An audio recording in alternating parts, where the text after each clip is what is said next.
தம்பி இங்கதான் இதெல்லாம் ரொம்ப அதிகமா இருக்குமா? விலைலாம் கம்மி தான், நம்ம முடிச்சுக்கிறோம். ஏன்ப்பா எல்லாம் பாத்துக்க, ஒரு நாளைக்கு இந்த இதான் இருக்கு அப்படின்னா உங்களுக்கு இடம் பிடிச்சிருக்கா? அப்படியே 1 ஏக்கர் சொல்றாங்க, பட்ஜெட் ஒரு 50 ரூபா சொல்றாங்க. இடம்லாம் சூப்பரா இருக்குப்பா, இடம்லாம் நல்லா இருக்கு. ஓனர்கிட்ட பேசணும்பா, ஓனர்கிட்ட பேசணும். ஓனர்கிட்ட எல்லாம் பேச முடியாதுப்பா, நம்ம தான் பேச முடியும். ஓனர் இங்க இல்ல. ஓனர் எங்கப்பா இருக்காரு? போன் நம்பர் கொடுங்க. ஓனர் இங்க இல்ல, ஃபாரின்ல தான் இருக்கா. அப்படி இடம் நல்லா இருக்குப்பா, நான் அட்வான்ஸ் போடுறேன்ப்பா. இந்தாப்பா சார், கமிஷன் தருவீங்கல்ல, அதுல ஒரு ஒரு % கொடுங்க சார். கொஞ்சம் செலவு இருக்கு சாயந்தரம்.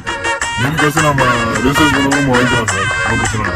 தான்ப்பா ஒரு 1000 இப்படிப்பா. சரிங்க சார், சார் பேசிக்கலாம், முடிச்சுக்கலாம். சரியா?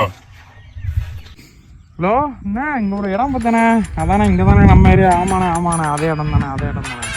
இடம் நல்லா இருக்கு. புரோக்கர் வந்தான், பேசினேன். 5000 கொடுத்து டோக்கன் கொடுத்துட்டானே. என்னண்ணா சொல்ற? ஆனா அது அவன் இடம், ஓனர் வெளிநாட்டுல இருக்காரு. அப்படி அது புறம்போக்கு இடமாப்ல. என்னண்ணே சொல்ற? ஆமா மாப்ள, ஐயா உன்ன யாரு அவசரப்பட்டு என்ன கேட்டுக்கலாமல ஒரு வார்த்தை. நல்ல நம்பிக்கையா பேசுறானே. எவன் சொன்னது? அது புறம்போக்கு இடம், ரொம்ப நாள் அப்படிதான் மாடுதான் மேய்ஞ்சிக்கிட்டு இருக்கோம். அதை வாங்கி நீ என்ன பண்ண போற? பக்கத்துல குளம் வேற இருக்கும். குளம் இருக்கா? குளம் இருக்குல்ல. போ, முடிஞ்சு போ போலீஸ். என்னண்ணே 5000 ரூபா போச்சுண்ணே.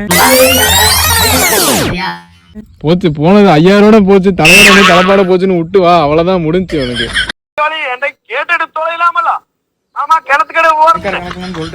அவ்வளவுதான் தம்பி, ஒன்னும் பண்ண முடியாது. ஒரு ஆட்டுக்குட்டி வாங்கியிருந்தா கூட நான் ஆட்டுக்குட்டியை 1 4 5 ஆக்கி ஒரு ஆட்டு பணியாவது வச்சு நான் பழச்சிருப்பேன்.